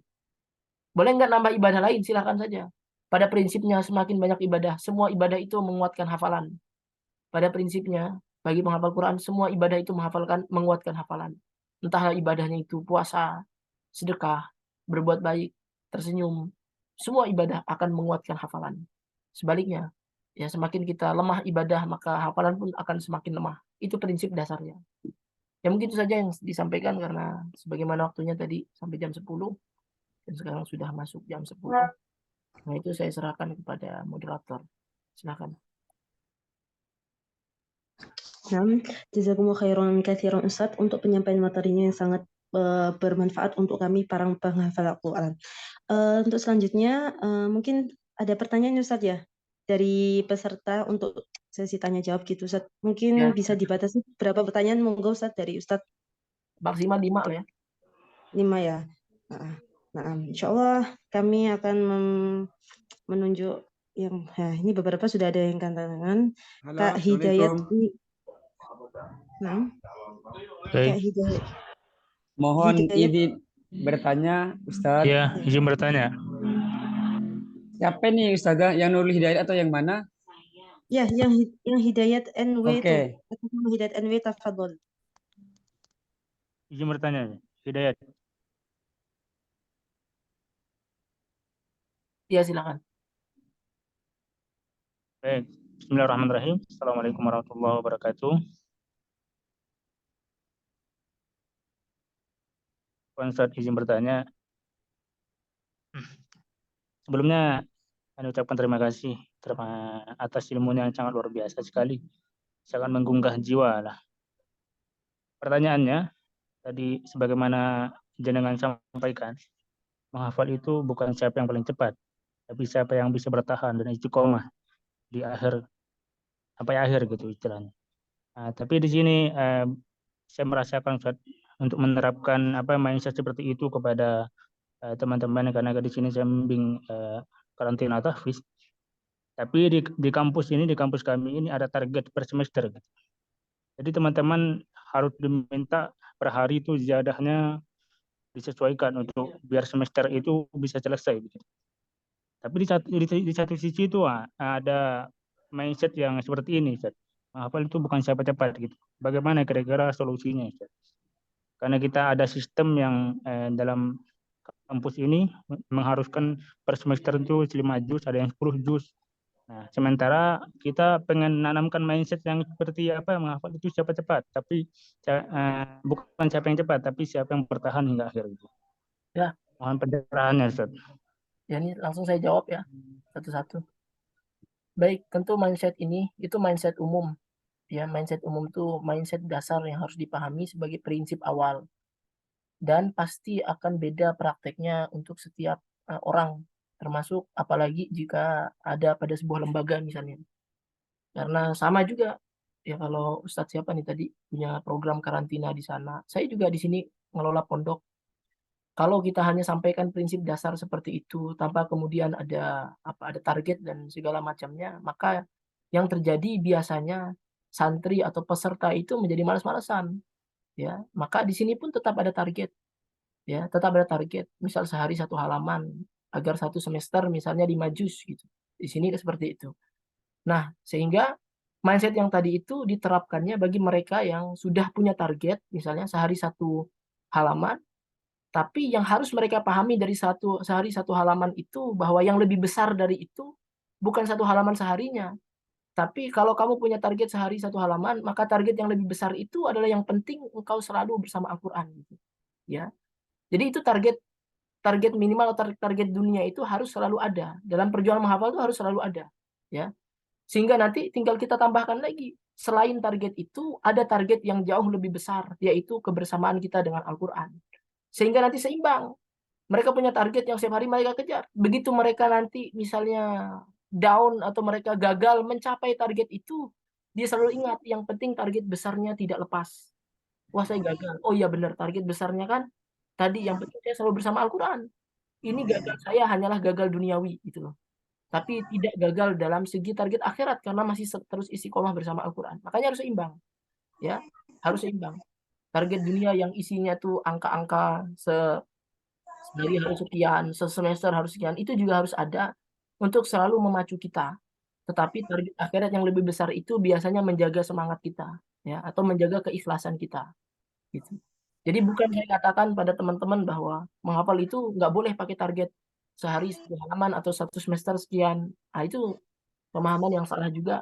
Karena kalau mau saya lanjutkan kajian ini, tentu selanjutnya adalah kita bicara tentang target dunianya. Gitu.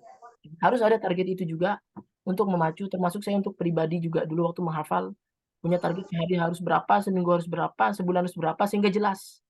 Tapi saat semua itu tidak tercapai, saya selalu ingat target besar yang lainnya, yaitu target akhirat, bahwa ternyata menghafal itu pada akhirnya bukan tentang siapa yang cepat. Yang harus selalu kita sadari dalam perjuangan mengejar target dunia itu, bahwa yang Allah nilai itu bukan cepatnya, bukan lambatnya, bukan siapa yang duluan, siapa yang selesai duluan, tapi yang Allah nilai itu siapa yang nanti terus bersama Al-Quran sampai mati. Jadi harus seimbang. Nah, semoga bisa dipahami. Seperti itu. Ustadz, mohon izin bertanya Ustadz. Nurul Hidayat. Ya mungkin lewat MC dulu ya. Ya, mungkin kita batasi satu pertanyaan untuk satu orang ya. Untuk selanjutnya, silakan atas nama Nur, mungkin bisa menyampaikan pertanyaannya. Saya Ustadzah. Bismillah. Bismillah. Bismillah. Nah. Assalamualaikum warahmatullahi wabarakatuh, Ustaz. Waalaikumsalam warahmatullahi wabarakatuh. Hayakallah Ustaz. Hayakallah Ustaz. Bismillah. Ini Ustaz, mengenai misalnya kan kita menghafal Al-Quran untuk kita yang ibu-ibu gitu ya. Yang ibu-ibu terus kita nih bekerja, bagaimana caranya untuk agar hafalan kita itu tidak hilang gitu. Nah, misalnya kita menghafal dari juz, misalnya sudah dapat nih juz 30. Nah, apakah setiap kita ziyadah, kita tetap harus merojaah yang juz 30 tadi nih Ustaz? Ya. Misalnya kita misalnya juz 30 ke 29. Apakah juz yang 30 ini harus kita merojaah tiap hari? Gitu Ustaz.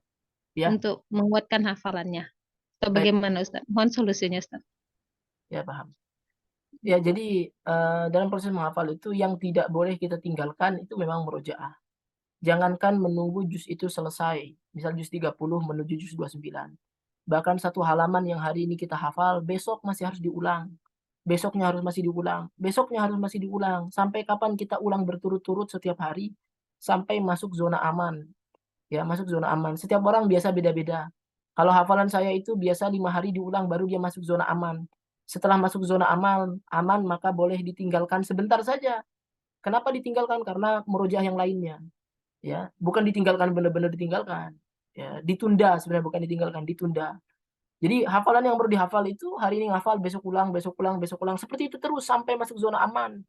Begitu juga hafalan yang hari ini kita hafal, begitu juga seterusnya. Jadi kalau masuk juz juga 30 selesai ke 29, juz 30 harus tetap dimurojaah sesuai dengan jadwalnya. Maka idealnya saya selalu sampaikan pada penghafal Quran, minimal para penghafal Quran itu murojaah sehari 1/5 dari hafalan. Kalau dia hari ini sudah hafal 1 juz, maka setiap hari dia harus murojaah minimal, ya ini minimal dia murojaah 2 lembar. Minimal. Karena hafalnya 1 juz. Sehingga dia sambil ziyadah juz 29, 2 lembar juz 30 dia murojaah hari itu. Ziyadah lagi plus yang dia ziyadah hari itu ya. Terus dia nambah lagi besoknya 2 lembar lagi yang selanjutnya dia murojaah, dia lanjutkan lagi murojaahnya. Besok lagi maka 2 lembar lanjut lagi murojaahnya, sehingga minimal 5 hari itu semua hafalan sudah keulang. Semua hafalan sudah keulang. Baik hafalan yang baru dan hafalan yang lama. Minimal 1/5. Ya, lebih baik kalau masih hafalan 1-2 juz diulang setiap hari saja. Kalau hafalan 10 juz berarti minimal dia murojaah sehari 2 juz. Sambil dia ziyadah ke juz yang ke-11, maka dia hari itu murojaah juz 1 dan 2. Besok ziyadah lagi 1 halaman, berarti murojaah hari itu juz 3, 4 misalnya. Lanjut lagi ziyadah di hari berikutnya, halaman ke-3, maka murojaah dia berarti 5, 6. Gitu aja 2 juz setiap hari. Maka dalam 5 hari semua hafalan sudah diulang. Jadi murojaah sehari itu 1/5 dari hafalan lama plus juz yang sedang dihafal setiap hari diulang dari awal. Ya, kalau hafalan udah 10 juz nih saya ulang. Dia ngafal di juz ke-11, halaman pertama. Berarti murojaah itu juz 1 dan 2. Plus halaman 1 yang baru diziyadah di murojaah terus. Besok halaman kedua di juz 11. Murojaahnya lanjut. Karena kemarin 1, 2, sekarang 3, 4. Plus juz 11 yang lagi dihafal diulang lagi dari awal. Besoknya lagi dihafal di hari ketiga. Dia ziyadah di halaman ketiga. Murojaahnya lanjut juz 5, 6 plus juz 11 yang lagi dihafal, diulang dari awal. Begitu seterusnya sampai sampai selesai hafalan, ya. Minimal murojaah sehari 2 juz. Jadi seperti itu. Ya mungkin teman-teman yang mau ini ya, karena tips-tips atau yang tadi saya sampaikan itu banyak saya cantumkan di buku-buku saya. Minimal buku yang membahas tentang menghafal Quran itu ada 3 yang kelihatan di background ini, ya virtual background. Itu masih ready, silahkan kalau mau dipesan gitu. Bisa di nomor saya, ada di chat ini saya cantumin nomornya. Ya silahkan, mungkin di pertanyaan berikutnya.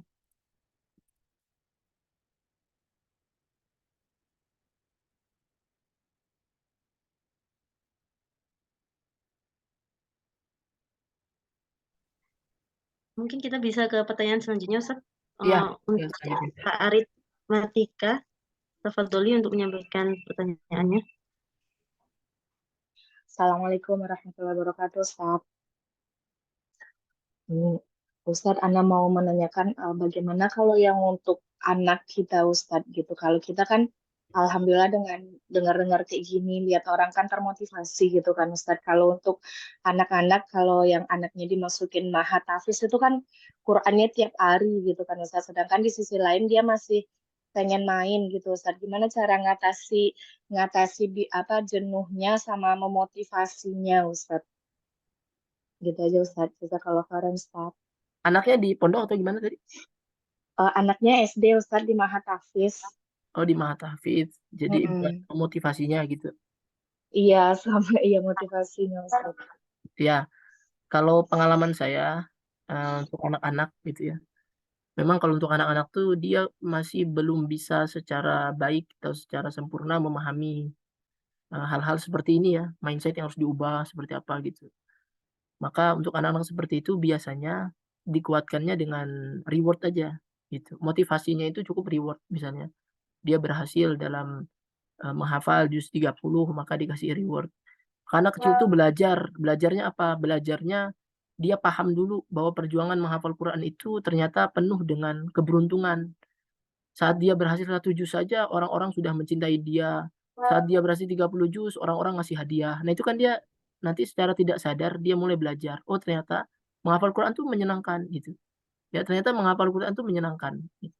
Nah, anak kecil itu maka diajarin dengan itu saja. Ya, menurut pengalaman saya banyak kasih hadiah saja. Biar dia paham bahwa siapapun yang memilih perjuangan bersama Al-Quran itu pasti hidupnya itu penuh dengan hadiah gitu loh. Penuh dengan keajaiban. Nanti dia seiring dengan bertumbuhnya dewasa, sedikit-sedikit mulai kita kasih paham. Oh, menghafal itu sekarang harus ikhlas. Karena hadiah dari Allah itu ternyata hadiahnya besar. Manusia aja ngasih kayak gitu, kamu seneng. Nanti kalau kamu hafal Quran dengan sungguh-sungguh, Allah kasih hadiah yang lebih besar. Ya, minta apa saja pasti dikasih sama Allah Subhanahu wa taala.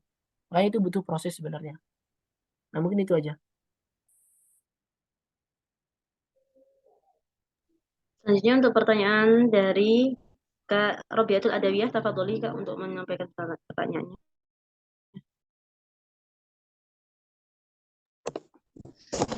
Assalamualaikum warahmatullahi wabarakatuh. Afwan Ustaz mau bertanya, bagaimana menghadapi santri yang akhlaknya kurang gitu? Itu terkhusus di santri Mahat Tahfiz gitu, Ustaz. Terima kasih. Assalamualaikum warahmatullahi wabarakatuh. Ya, ini berhadapan sama santri ya. Kalau saya juga di sini banyak berhadapan sama santri. Namanya santri memang biasanya punya macam-macam sifat akhlak gitu ya. Ada yang kadang-kadang melanggar gitu ya. Ada yang tidak sesuai akhlaknya. Dan itu macam-macam dan apa? Kalau kita sebagai guru maka pesan saya sesalah apapun seorang santri itu jangan pernah merendahkan mereka. Ya, jangan pernah kita murka atau apa ya istilahnya merasa putus asa dari mereka gitu. Ya, santri itu se se apa senakal-nakalnya mereka dalam tanda kutip ya. Karena sebenarnya nggak ada yang nakal gitu ya. Senakal-nakalnya mereka itu seorang guru itu harus tetap ridho terhadap muridnya. Maka guru yang kecewa sama muridnya itu biasanya muridnya tidak akan berubah gitu. Maka yang saya coba lakuin terus sama santri itu kalau santri melakukan pelanggaran, kita marah, silakan marah itu kan bukan berhenti benci. tapi jangan sampai kita memandang mereka rendah gitu. Ya. Panggil misalnya, ya kamu melakukan kesalahan, harus dihukum karena konsekuensi dari pelanggaran itu adalah hukuman. Nggak apa-apa, kamu harus perbaiki diri. Ya, mungkin kamu melakukan dosa hari ini, tapi di sisi Allah itu nggak ada yang rendah, misalnya. Tidak ada yang hina selagi dia mau bertaubat.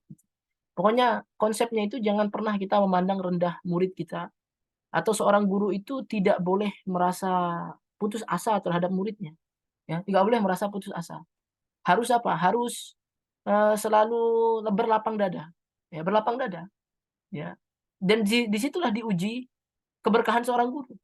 Ya. Imam Syafi'i itu punya murid. Ya, punya murid yang hari ini terkenal namanya Robi bin Sulaiman. Kalau kita tahu kisahnya dulu, Imam Syafi'i itu ngajarin Robi bin Sulaiman dan murid-murid yang lain. Begitu sampai selesai pelajaran, Imam Syafi'i bertanya, siapa yang belum bisa? Semuanya bisa, kecuali Robi bin Sulaiman, saya belum paham. Diulang lagi sama Imam Syafi'i. Siapa yang belum paham? Semuanya paham, kecuali Robi bin Sulaiman. Diulang lagi itu terus. Ya, sampai berapa kali Imam Syafi'i itu mengulang pelajaran itu sampai kalau nggak salah 39 kali. Ya, yang ke-40-nya Robi bin Sulaiman sudah malu, pergi dia. Kalau kita sebagai guru ya mungkin kita marah, udahlah kamu nggak usah belajar, gitu aja nggak paham, gitu kan? Ternyata Imam Syafi'i itu mengajarkan bukan seperti itu jadi guru. Ya, begitu selesai, muridnya semuanya pulang, didatangi Robi bin Sulaiman sama Imam Syafi'i. Kamu belum paham ya? Ya udah, belajar lagi sekali lagi privat sama Imam Syafi'i. Ternyata apa? Ternyata nggak paham juga. Maka Imam Syafi'i tidak pernah murka, tidak pernah putus asa dari muridnya. Yang dia katakan adalah, wahai Robi, cuma ini yang bisa saya sampaikan. Mintalah, berdoalah sama Allah Subhanahu wa taala. Minta sama Allah Subhanahu wa taala untuk memberikan engkau ilmu. Jadi Imam Syafi'i tetap ridho sama ilmunya. Ya, dia nggak marah, nggak apa. Ya. Akhirnya apa? Robi bin Sulaiman hari ini kita kenal sebagai penerusnya Imam Syafi'i. Ya, sebagai imam yang sangat kuat hafalannya gitu. Dan itu ternyata kuncinya. Guru itu harus selalu ridho meskipun santri itu kadang-kadang melakukan pelanggaran. Jangan sekali-sekali guru itu punya rasa benci terhadap santrinya. Namanya orang melakukan kesalahan, kita pun melakukan kesalahan. Mereka melakukan kesalahan sebagai santri, maka kita nasihatin dia, nggak usah benci. Gitu ya. Kenapa saya sampaikan? Karena kebanyakan ada juga guru-guru itu yang kalau santri melakukan kesalahan, dia sudah anggap itu santri yang nakal. Ya. Sekali lagi tidak ada santri yang nakal atau tidak ada anak yang nakal itu. Ya. Tidak ada anak yang nakal. Semuanya punya kelebihannya masing-masing. Kalau dia berdosa kemudian kita anggap dia nakal, kita juga berdosa. Sebenarnya kita nakal di hadapan Allah Subhanahu wa taala. Sama saja sebenarnya. Nah, mungkin itu saja pertanyaannya, jawabannya. Mungkin pertanyaan terakhir kita tutup dengan pertanyaan dari Kak Emilia. Tafadholi, Kak. Assalamualaikum warahmatullahi wabarakatuh ya Ustadz. Ahsanallahu ilaikum. Jazakumullahu khairan atas materinya yang sangat bagus dan penjelasannya. Ustadz, saya izin bertanya untuk teknisnya dalam murajaah. Kapan kita murajaahnya bin nadhar, kapan kita murajaahnya bil ghaib ya Ustadz? Ya. Hanya itu saja Ustadz. Jazakumullahu khairan. Ya. Oke, ini murojaah bin nadhar dan bil ghaib. Kalau dalam praktek yang saya biasa lakukan, murojaah bin nadhar itu hanya dilakukan saat hafalan belum sempurna kuat atau hafalan masih baru. Ya, misalnya kita baru ngafal, itu kan banyak dilihat, kita rekam visualisasinya, kita lihat. Nah, setelah itu, setelah hafalan sudah kita hafal, kita mampu setorkan. Biasanya dalam proses awal itu masih bin nadhar. Bin nadhar dalam arti sekali-kali lihat. Tapi untuk hafalan yang sudah semakin kuat, saran saya semakin persedikit bin nadharnya. Karena hafalan yang banyak dimurojaah dengan melihat mushaf itu, menurut pengalaman saya tidak akan menjadikan hafalan itu semakin kuat. Tapi justru menjadikan hafalan itu semakin manja. Ya, kalau kita nih baru menghafal, baru murojaah, saya qulu sufaha'u minan nasi ma wallahum, nggak tahu lanjutannya, terus langsung lihat, langsung bin nadhar, langsung dilihat, maka itu biasanya menjadikan hafalan kita manja. Ya, jadi nggak bisa murojaah kalau nggak ada Quran di sebelah. Bentar-bentar harus lihat Quran. Maka untuk hafalan yang sudah bisa disetorkan sekali duduk atau sudah mulai kuat, murojaah tanpa Al-Quran kalau bisa. Al-Qurannya disimpan dia jauh. Begitu kita ngeblank, ma wallahum, nggak usah langsung lihat, pikir dulu, cukup lama, nggak apa-apa pikir. Ya, pikir, nggak dapat. Kalau sudah nggak dapat, baru kita lihat, dan itu pun setelah kita lihat kita ulang lagi dari 5 baris sebelumnya atau 2 baris sebelumnya untuk memastikan bahwa yang kita lihat itu bisa kita sambung lagi dengan hafalan sebelumnya. Tapi kalau sebentar-bentar lihat, itu biasanya menjadikan hafalan menjadi manja. Maka murojaah terbaik itu adalah murojaah dalam sholat. Karena di dalam sholat kita nggak bisa melihat. Murojaah terbaik itu dalam sholat. Atau murojaah tanpa Al-Quran, lagi di jalan. Nah, gitu ya. Untuk hafalan yang sudah kita hafal, usahakan jangan lagi binador. Ya, jangan binador. Jadi baca Quran, kenapa? Karena kalau kita murojaah atau murojaah dengan melihat, apalagi melihat utuh ya, melihat. Itu dapat pahala membaca, tapi tidak akan menjadikan hafalan kita semakin kuat. Ya, tidak akan menjadikan hafalan kita semakin kuat. Silakan tanya saja pada para penghafal Quran yang lain, biasanya sama. Ya, saya mendapatkan tips dari Ustadz Deden Makhyarudin juga seperti itu kata beliau. Ya, beliau yang kita sudah kenal dengan keilmuan beliau katakan murojaah yang dengan binador itu, kalau hafalan itu sudah lancar, dia justru akan menjadikan hafalan semakin lemah lagi. Kata beliau seperti itu. Ya, jadi itu. Jadi lebih baik banyak murojaahnya bil goib saja. Ya. Kapan kita melihat? Saat benar-benar sudah lupa, dan itu pun harus diulang dari sebelumnya. Nah, insya Allah itu menjadikan hafalan kita kuat dan mandiri, kokoh hafalan ini. Mungkin itu. Mungkin sudah cukup ya Ustaz ya, pertanyaannya kita batasi sampai 5 saja. Ya, cukup. Untuk selanjutnya, izin kami dari panitia menyampaikan beberapa kuis Ustaz untuk para peserta untuk menguji pemahaman, dan ada sedikit hadiah dari panitia untuk peserta yang bisa menjawab kuis dari kami. Selanjutnya Ana akan membacakan terus SOP sesi kuis ini. Yang pertama adalah peserta boleh angkat tangan setelah selesai.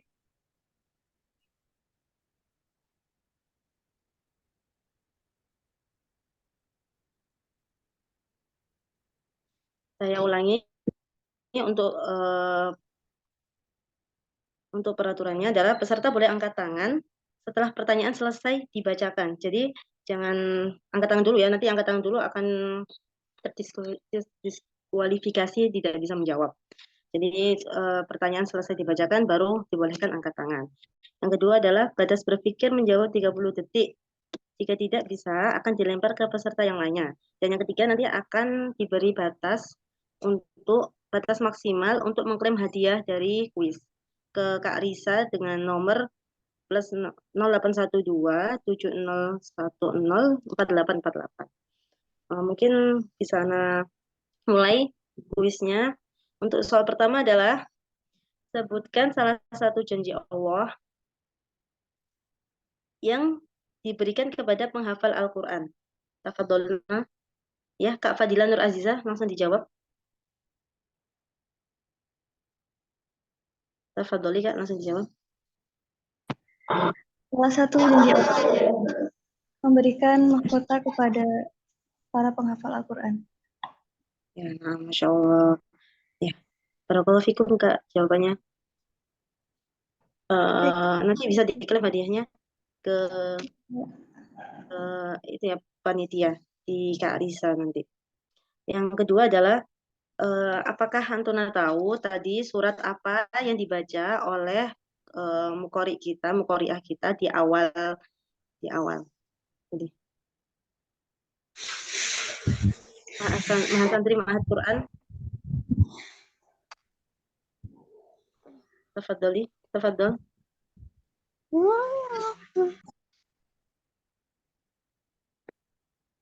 Tafadholi Mahasantri Mahat Quran. Surat apa yang dibaca tadi? Saya, Kak. Ya, Mahasantri Mahat Quran, atas nama Mahasantri Mahat Quran. Ini Username-nya surah Ar-Ra'd, Kak. Bukan anti. Oke. Surah Ar-Ra'd. Ya, Mahasantri Mahat Quran ya tadi yang menjawab ya. Robiatul Abdawiyah tadi menjawab tapi tidak dipersilahkan. Jadi Mahasantri Mahat Quran untuk mengklaim hadiahnya. Tafadholi. Terus yang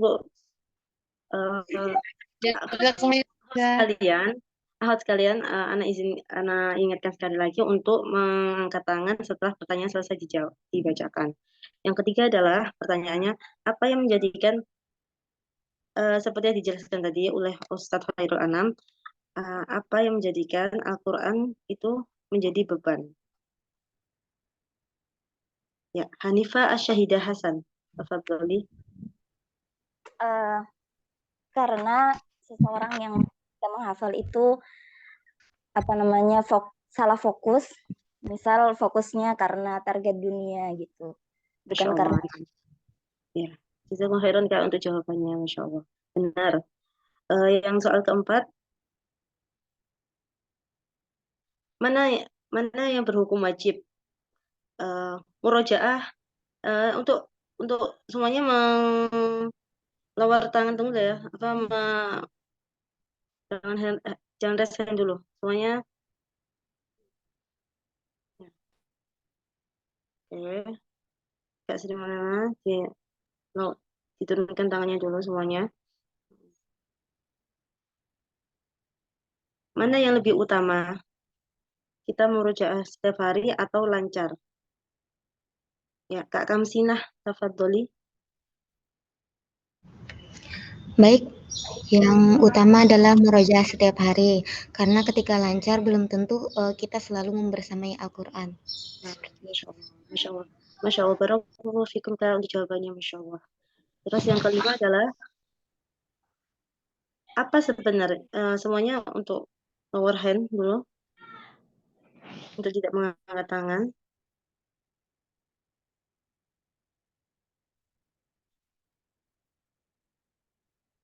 Untuk selanjutnya adalah pertanyaannya, apa yang menjadi inti dari menghafal Al-Quran?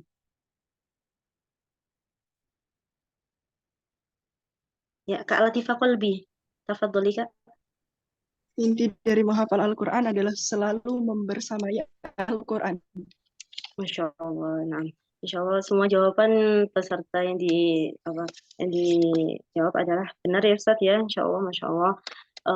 Barakallahu fikuna untuk Antuna yang berhasil menjawab kuis ini. Untuk selanjutnya bisa mengklaim hadiahnya 1 kali 24 jam ya Kak ya, ke Kak Risa dengan nomor 0812, mungkin bisa dicatat dengan nomor 0812 7010 4848.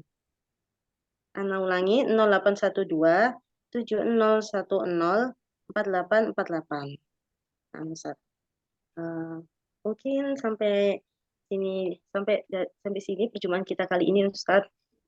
Jazakumullah khairan Ustaz untuk semua materi yang telah disampaikan kepada kami. Iya, sama-sama.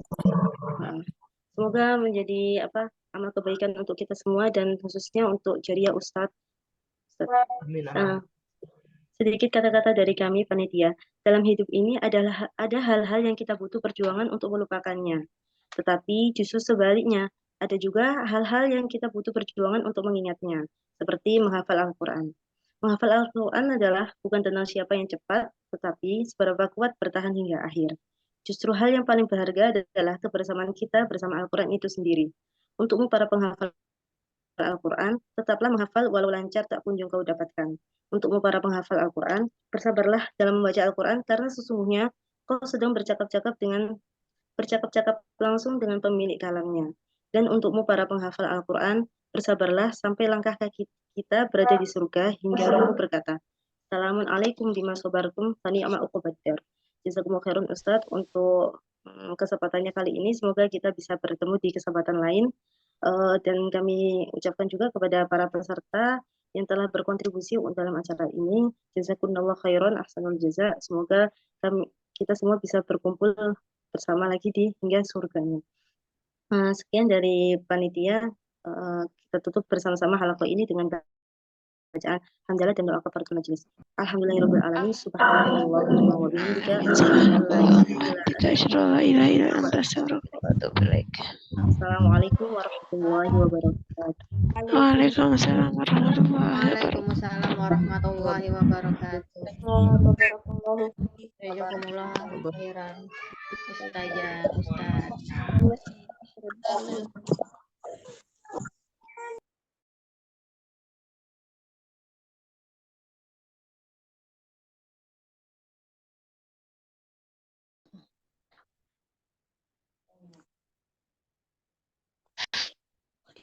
di luar.